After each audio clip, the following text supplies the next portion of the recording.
Assalamualaikum warahmatullahi wabarakatuh. Hamdan wa syukranillah, salatan wa salaman ala rasulillah Muhammad ibn Abdillah wa ala alihi wa sahbihi wa man tabi'ahum ila yaumil qiyamah. Pertama-tama mari kita panjatkan puja serta syukur kepada Allah Subhanahu wa taala. Sholawat dan salam semoga kita limpahkan kepada baginda Nabi Muhammad Sallallahu Alaihi Wasallam, kepada keluarga beserta sahabatnya serta umat-umatnya yang patuh dan taat kepada ajaran yang dibawa oleh Nabi Muhammad Sallallahu Alaihi Wasallam. Alhamdulillah wa syukur ala ni'amillah.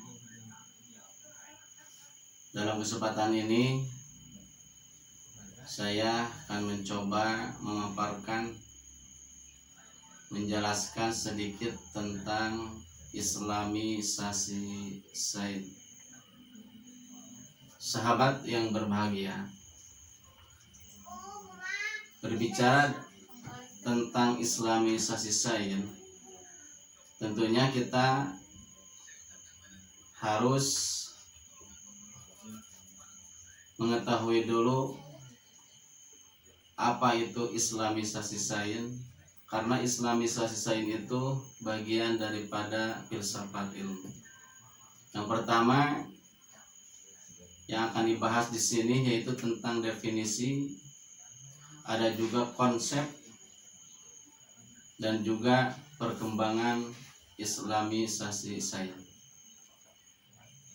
Sebelum saya memaparkan apa itu islamisasi sains, pertama kita harus tahu dulu apa itu filsafat. Filsafat dalam bahasa Inggris yaitu filosofi. Dalam Kamus Besar Bahasa Indonesia, kata filsafat yaitu pengetahuan dan penyelidikan dengan akal budi mengenai hakikat segala yang ada. Sebab asal dan hukumnya, pada mulanya kata filsafat berarti segala ilmu yang dimiliki manusia, dan membagi filsafat atas dua bagian, yakni filsafat teoritis dan filsafat praktis. Dengan demikian, filsafat ilmu bagian daripada epistemologi yang secara spesifik mengkaji hakikat ilmu berupa pengetahuan ilmiah. Secara umum, filsafat berarti upaya manusia untuk memahami segala sesuatu secara sistematis, radikal, dan kritis. Berarti, filsafat merupakan sebuah proses, bukan sebuah produk. Maka proses yang dilakukan adalah berpikir kritis, yaitu usaha secara aktif, sistematis, dan mengikuti prinsip-prinsip logika untuk mengerti dan mengevaluasi informasi dengan tujuan menentukan apakah informasi itu diterima atau ditolak. Dengan demikian, filsafat akan terus berubah hingga satu titik tertentu. Berbicara mengenai filsafat, filsafat tidak lepas dari ilmu atau sains.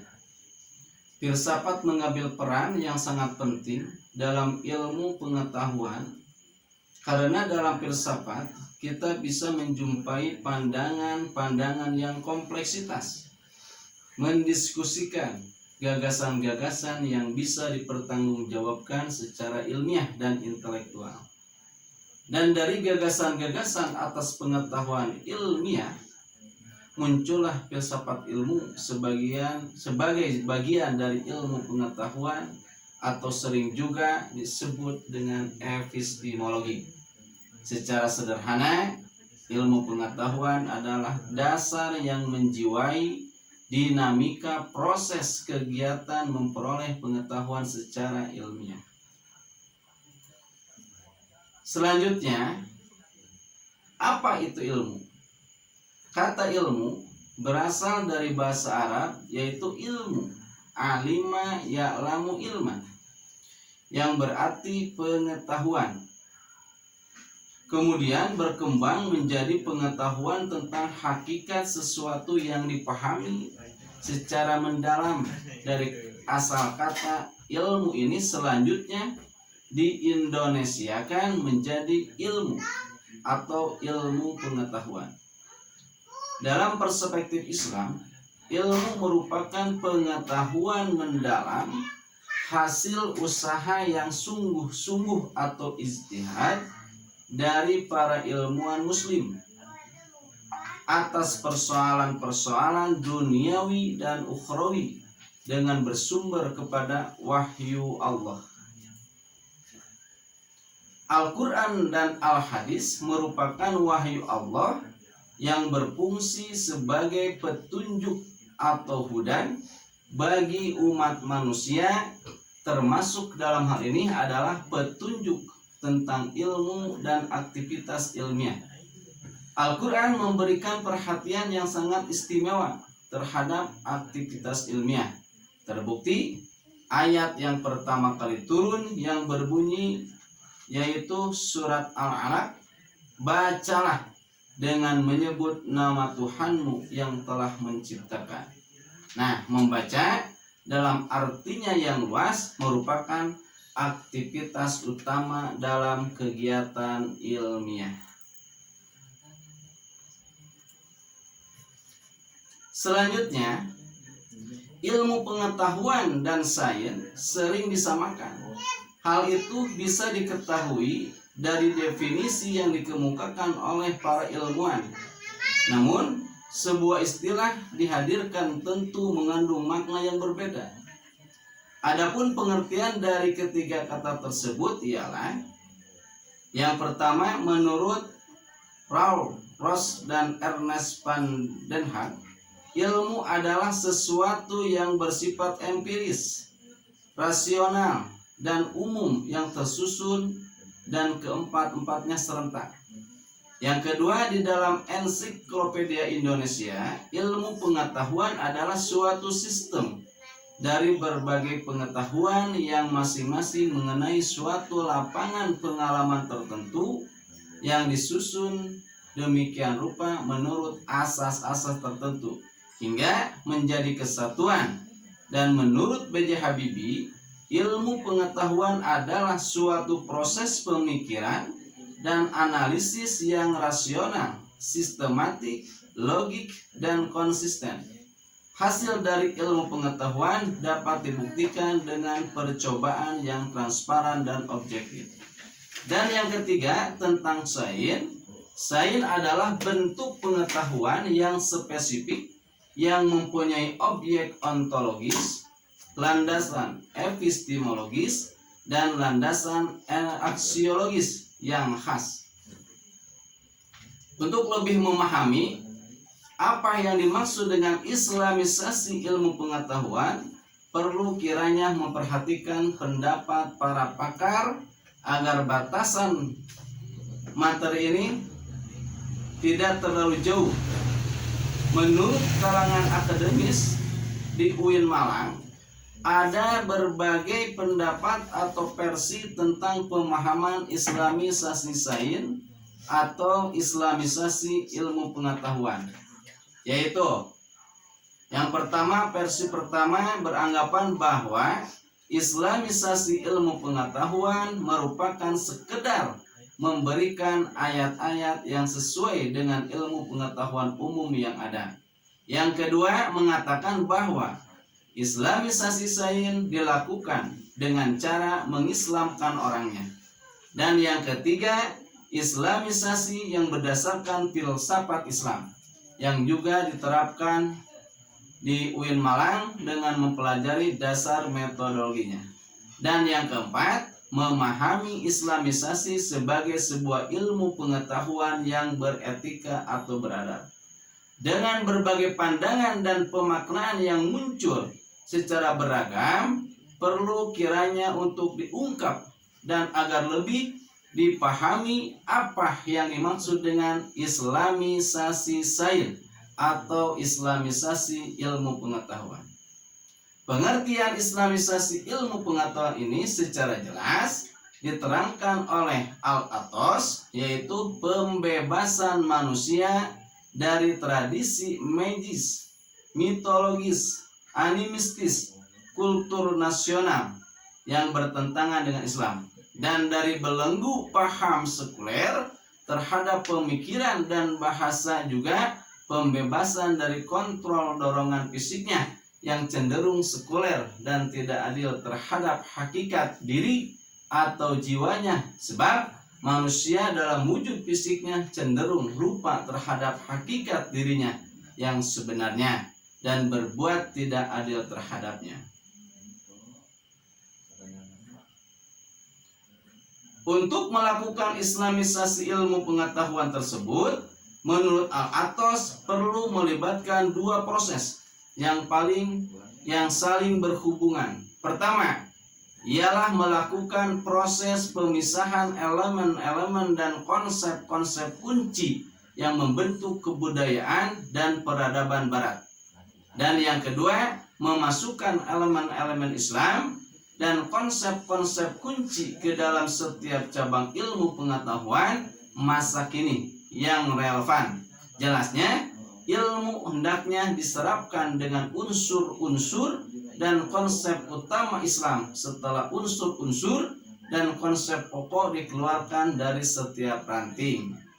Pembahasan kedua yaitu tentang konsep islamisasi ilmu pengetahuan atau konsep islamisasi sains.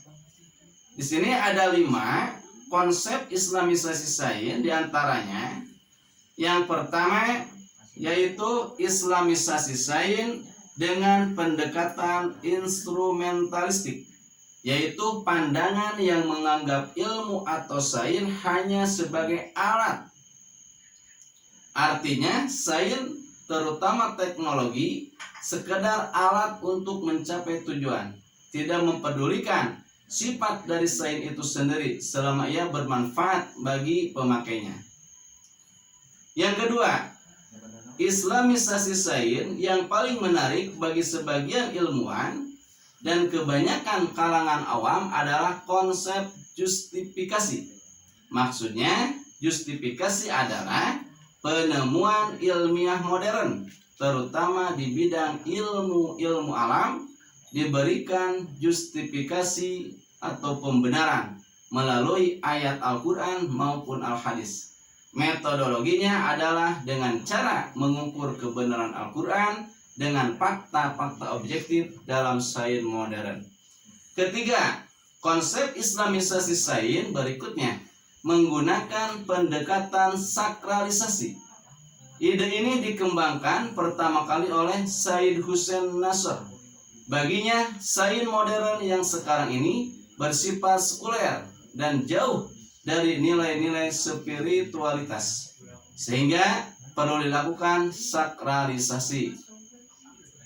Dan yang keempat, islamisasi sains melalui proses integrasi, yaitu mengintegrasikan sains Barat dengan ilmu-ilmu Islam. Dan yang kelima, konsep islamisasi sains yang paling mendasar dan menyentuh akar permasalahan sains adalah islamisasi sains yang berlandaskan paradigma Islam.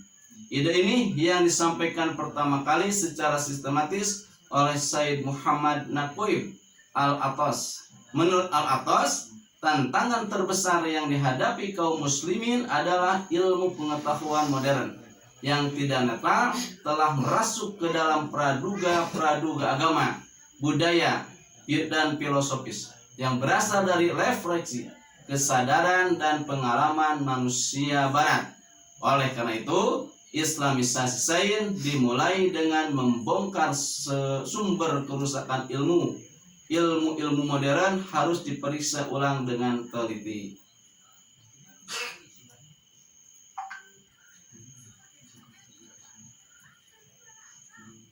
Terakhir, tentang islamisasi sains, yaitu ada langkah-langkah islamisasi sains atau langkah-langkah islamisasi ilmu pengetahuan.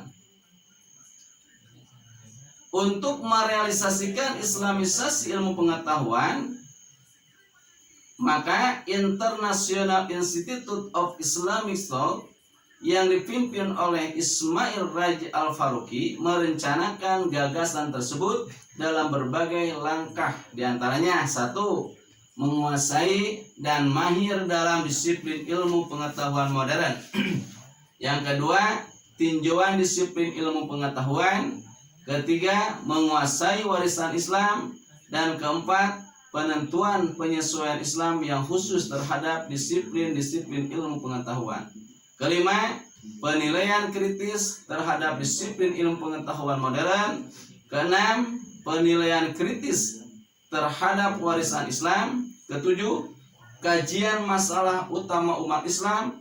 Kedelapan, melakukan analisis kreatif dan sintesis. Dan kesembilan, membentuk kembali disiplin ilmu modern dalam kerangka kerja Islam dengan menulis kembali buku teks agar visi-visi baru tentang pengertian Islam serta pilihan-pilihan kreatif sebagai realisasi gagasan Islamisasi ilmu pengetahuan. Dan yang ke-10, pendistribusian ilmu yang telah diislamkan. Selanjutnya, ini tentang perkembangan Islamisasi sains di Indonesia. Nah, ini ide Islamisasi sains yang dikumandangkan oleh para ilmuwan. Penggagas ide tersebut bergaung pula di Indonesia. Para ilmuwan di Indonesia pun ikut mendiskusikan ide tersebut. Dan pada beberapa kalangan mempraktikannya. Keikutsertaan delegasi Indonesia yang dipimpin oleh A.M. Saifuddin dalam persidangan pertama pendidikan Islam sedunia di Mekah pada tahun 1977 yang memunculkan pertama kali ide dan istilah Islamisasi ilmu pengetahuan, menunjukkan keaktifan ilmuwan kita di taraf internasional. Hal yang menandai munculnya Islamisasi sains atau ilmu pengetahuan di Indonesia yaitu pada diskusi panel epistemologi Islam di Masjid Istiqlal tanggal 23 November tahun 1985. Kata epistemologi dalam tema diskusi panel tersebut dipahami lebih dalam kaitannya dengan upaya penciptaan suatu ilmu pengetahuan Islam daripada sebagai suatu bagian dari pengkajian filsafat pada umumnya. Dalam bukunya, ia menggunakan kata Islamisasi sains dengan beberapa catatan. Yang pertama, unsur Islam dalam kata Islamisasi di atas tidak mesti dipahami secara ketat sebagai ajaran yang harus ditemukan rujukannya secara harfiah dalam Al-Quran dan Al-Hadis. Tetapi sebaiknya dilihat dari segi spiritnya yang tidak boleh bertentangan dengan ajaran-ajaran fundamental Islam. Kedua, Islamisasi sains tidak semata-mata berupa pelabelan sains dengan ayat-ayat Al-Quran atau Al-Hadis yang dipandang cocok dengan penemuan ilmiah, tetapi beroperasi pada level epistemologis. Dan yang ketiga, Islamisasi sains didasarkan pada asumsi bahwa sains atau ilmu seperti yang pernah ditunjukkannya tidak sama sekali terbebas dari nilai. Nah, itulah barangkali pemaparan atau penjelasan sedikit tentang Islamisasi sains. Mudah-mudahan apa yang disampaikan atau yang dipaparkan barusan ada hikmah berkah bagi kita semua, khususnya bagi saya sendiri, menambah wawasan bagi saya sendiri. Mudah-mudahan ada manfaatnya. Khud masofa wada makadar, ambillah sesuatu yang baik dan tinggalkanlah sesuatu yang jelek.